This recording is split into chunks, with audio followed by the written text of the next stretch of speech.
एक और छोटा सा पॉइंट था गालिब भाई, अगर आप इजाजत दें तो। जी जी जरूर। अभी जो आप कुदरत की, सॉरी, क्रिएटर खुदा की बात कर रहे थे। इसके बारे में मेरा एक पर्सपेक्टिव है जो कि मैं आपके सामने रखना चाहूँगा। देखिए, इस वक्त हमारे पास मेरा ख्याल है कोई 12 के करीब थ्योरीज हैं, मैथमेटिकल थ्योरीज, जिसमें जिसमें बिग बैंग की वजूहात जो है हाँ वो जी बयान की एग्जैक्टली। जाती हैं। और 12 थ्योरीज के साथ हम जो है वो एक 13वीं क्लेम रख लेते हैं, जो कि जिसका कोई मैथमेटिकल फ्रेमवर्क तो नहीं है, सिर्फ और सिर्फ एक क्लेम है, अल्फाज हैं, सिर्फ एक दावा है बगैर सबूत के, उसको भी हम रख लेते हैं। तो अब अगर मैं वो पास्कल वाली प्रोबेबिलिटी इसके ऊपर लगाऊं, पास्कल्स वेजर की तरह की, तो फिर इसका मतलब ये है कि स्पिनोजा का खुदा, मजहबी खुदा ऑफ कोर्स नहीं, स्पिनोजा के खुदा की जो प्रोबेबिलिटी है वो 1 in 13 है। लेकिन गालिब भाई, इसके अंदर एक बड़ा मजे का फैक्टर है। अगर आप इमेजिन करें कि आज से मसलन 500 साल बाद, 1000 साल बाद, हमारे पास जो है वो, हमारी इंजीनियरिंग ने इतनी तरक्की नहीं की, लेकिन हमारी थ्योरीज ने जो है वो बहुत ज़्यादा तरक्की कर ली, और हम कोई आज जो हमारे पास 12 थ्योरीज हैं, अगर हम उसके बजाय 1000 थ्योरीज बनाने में कामयाब हो गए, 1000 मैथमेटिकल फ्रेमवर्क्स हमने जो है वो दे दिए, लेकिन सबूत हमें, हमारे पास अभी भी उनमें से किसी का नहीं है, तो फिर वो पास्कल्स वेजर की तरह लगाएं इसको, तो फिर जो स्पिनोजा का खुदा है उसकी प्रोबेबिलिटी जो आज 1 in 12 है, वो तब जाकर 1 in 1000 बन जाएगी। तो जैसे जैसे वक्त गुजरता जाएगा, अगर हमारी इंजीनियरिंग तरक्की नहीं करती, जैसे आपने कहा कि हमें एलियंस जो है वो नहीं मिलते, हमारी इंजीनियरिंग तरक्की नहीं करती, लेकिन अगर हमारा सिर्फ थ्योरेटिकल नॉलेज और हमारा मैथमेटिकल नॉलेज इंक्रीज करेगा, तो ये प्रोबेबिलिटी वक्त के साथ साथ जो है वो डिमिनिश होती जाएगी। मैं ये समझता हूं, देखें स्पिनोजा के खुदा को भी 1 in 13 की प्रोबेबिलिटी देना जो है ना गलत बात है। फिर आपको सबको देनी पड़ेगी, फिर आपको जो फेरोज गॉड क्लेम करते थे उनको भी देनी पड़ेगी, फिर जूस को भी देनी पड़ेगी, सबको देनी पड़ेगी, एक खुदा को भी नहीं दी जा सकती। दूसरी सबसे इंपॉर्टेंट बात यह है कि खुदा को इंपॉर्टेंस अगर आप दे रहे हैं तो ये बात हमें समझनी पड़ेगी कि खुदा को इंपॉर्टेंस देने की कोई सॉलिड रीजन भी तो होनी चाहिए ना। जब सॉलिड रीजन है ही नहीं है तो इंपॉर्टेंस क्यों दें। और दूसरी बात यह है कि अगर फर्ज करेंगे मजहबी लोग ये भी मान लें कि खुदा डिस्कवर नहीं होना चाहता, तो यार फिर मेरा कसूर है कि मैं उसे प्रूव करूं। और स्पिनोजा का खुदा तो कुछ चाहता ही नहीं है ना आपसे, वो तो बस यूनिवर्स बनाया, उसने चला गया, यही था स्पिनोजा का खुदा। यूनिवर्स बनाया, चला गया, ना वो इंटरफेयर करता है, यूनिवर्स अपनी मर्जी के मुताबिक चल रहा है। तो ऐसा खुदा तो शायद अगर है भी है तो चाहता नहीं है कि आप उसको माने। और अगर कोई और खुदा जो है, दूसरी बात यह है कि इंसान को सिर्फ और सिर्फ इंसान को अपनी इग्नोरेंस के ऊपर भी जो है ना वो जिसको कहते हैं ना कंटेंट होना पड़ेगा। ऐसी चीजें बहुत होंगी जो कि इंसान की सिविलाइजेशन 1 मिलियन साल भी चढ़े तो वो डिस्कवर नहीं कर पाया होगा। ठीक है, और ये बात याद रखें कि बिल्कुल होंगी ऐसी चीजें। 1 मिलियन साल इंसान की सिविलाइजेशन चले, हो सकता है ये क्वेश्चन तब भी अनसॉल्व हो। 1 मिलियन साल के अंदर को गजिलियन इंसान मर चुके होंगे जिंदा रह के। हो सकता है ह्यूमन रेस जो है पता चले कितनी डिफरेंट स्पीशीज में कन्वर्ट हो गई हो। मार्स पे रहने वाले हो और हैं, प्रॉक्सिमा सेंटोरी के पास रहने वाले और हैं, और उनमें से कहीं ये भूल ही चुके हैं कि वो अर्थ से भी आए थे। तो क्या ये बात सिग्निफिकेंट रह जाएगी कि वो अर्थ से आए थे? क्योंकि उनका तो एक अपना कल्चर है, वो प्रॉक्सिमा सेंटोरी के पास रह रहे हैं, एक प्रॉक्सिमा सेंटोरी भी के ऊपर रह रहे हैं।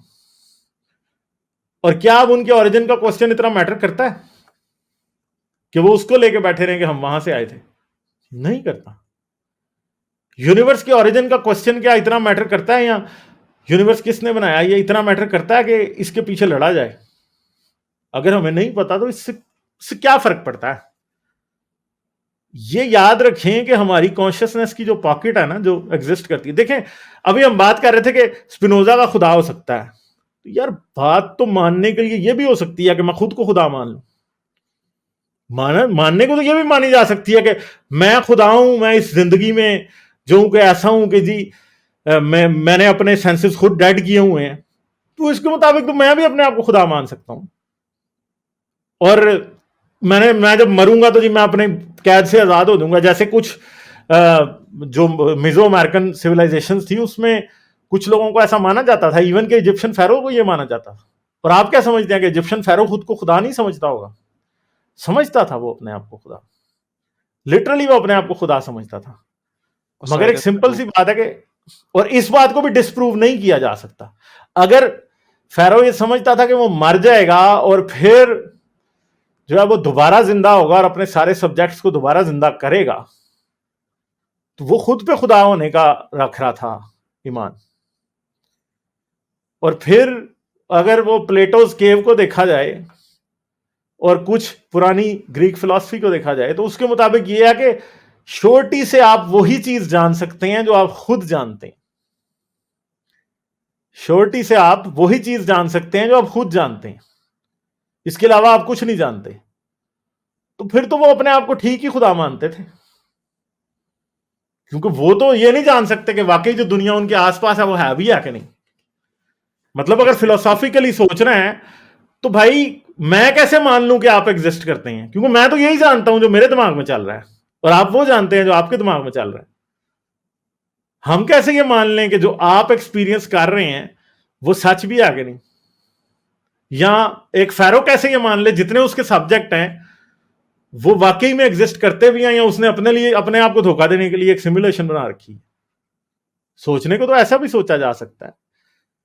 तो बात यह है कि जिस किसी, अगर इंसान, मैं समझता हूं कि इंसान अगर किसी भी चीज पे ईमान रखता है, किसी भी चीज पे अगर ईमान रखता है, तो अगर उतना ही मजबूत ईमान वो उससे ऑपोजिट चीज के ऊपर भी रख ले।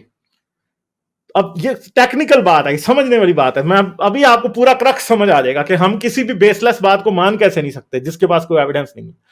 समझ लें कि एक मैं बात मानता हूं कि खुदा है जिसने सब कुछ बनाया और मैं उसका एक हम्बल सा सब्जेक्ट हूं, दूसरी तरफ मैं ये मानता हूं कि मैं खुदा हूं। तो यकीन करें अगर बिलीफ सच है ना, तो इस बात पे बिलीफ रखना कि कोई खुदा है इसके बराबर है इस बात पे ईमान रखना कि मैं खुदा हूं। क्योंकि लॉजिकल बेसिस इस बात को मानने की भी कोई नहीं है कि कोई खुदा है, और लॉजिकल बेसिस इस बात को भी मानने की कोई नहीं है कि मैं खुदा हूं। जितने लॉजिकल एक्सक्यूजेस इस बात के लिए पेश किए जा सकते हैं कि कोई यूनिवर्स का बनाने वाला खुदा है, उतने ही इस बात के भी पेश किए जा सकते हैं अगर यह मान लिया जाए कि हम अभी तो खुदा हैं, अभी तो इंसान है, मगर आफ्टर लाइफ में मैं ही खुदा हूं। इतनी बेसिस तो आप इसकी भी बना सकते हैं, दोनों बातों पे इक्वली बिलीफ रखा जा सकता है।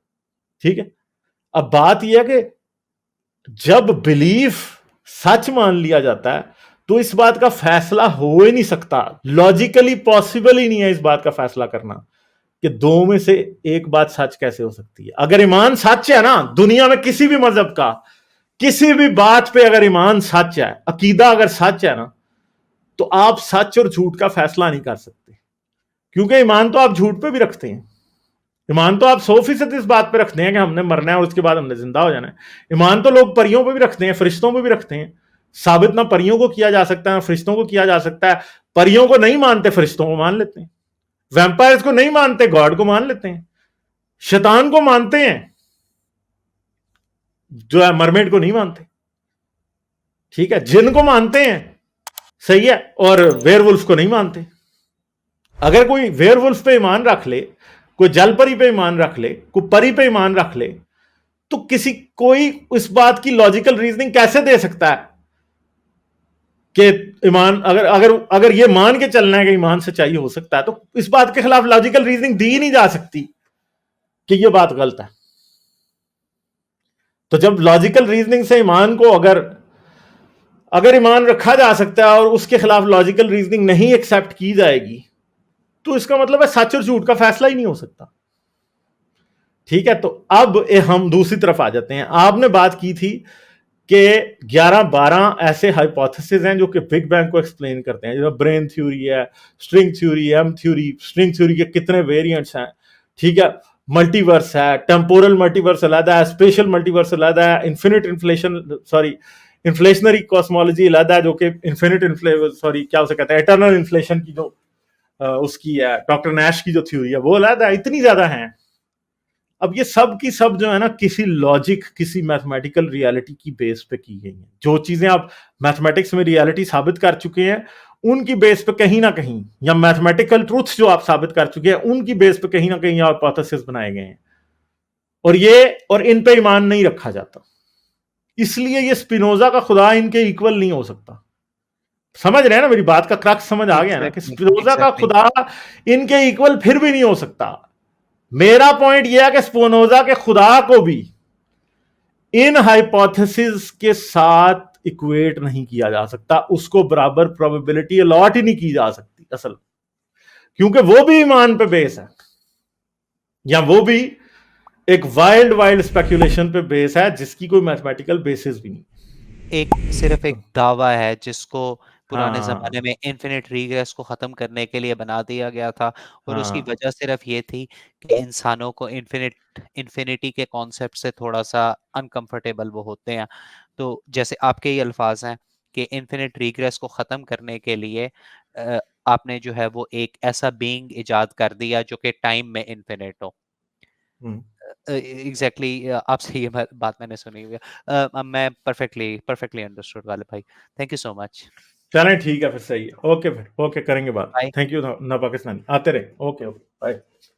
लाइक, शेयर और सब्सक्राइब करना मत भूलें। इसके साथ साथ आप मेरे चैनल को पेट्रियन पर सपोर्ट कर सकते हैं। पेट्रियन का लिंक वीडियो की डिस्क्रिप्शन में है।